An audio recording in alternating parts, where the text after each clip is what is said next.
Апсење со меѓународен печат и акција што отвора сомнежи за цела подземна дигитална мрежа. Двајца жители на Мала Речица на возраст од 20 и 23 години завршија со лисици на рацете, осомничани дека стојат за нелегален онлайн пазар познат како OLVX, а вредноста на артиклите кои ги продавале таму е преку $500,000. Според истрагата, платформата била активна од јули 2023 година и функционирала преку повеќе интернет домеини со обемна база на компрометирани лични податоци за регистрација на корисници.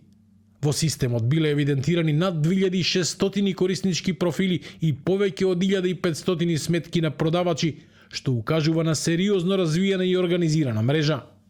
Алармот го вклучиле информации од американскиот FBI, пошто следела брза и координирана акција, претреси, запленена техника и апсење на осомничените затекнати на дело.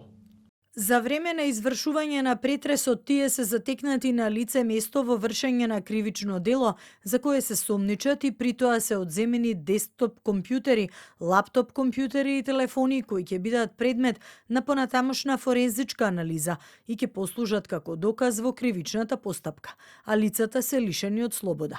Секторот за компјутерски криминал продолжува со преземање на мерки и активности за целосно расчистување на случајот во насока на идентификација на сите инволвирани лица и обезбедување на релевантни докази, согласно важечките законски прописи. Ова не е прв пат Македонија да се најде на мапата на глобалните интернет измами.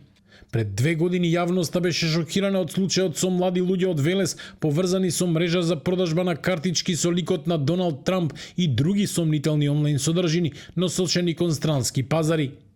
Интернет измамите во земјава се присутни повеќе од една деценија, а уште во пресрет на изборите во САД во 2016 година беше откриено дека македонски млади луѓе преку лажни веб страници објавувале дезинформации и генерирале огромни приходи од реклами.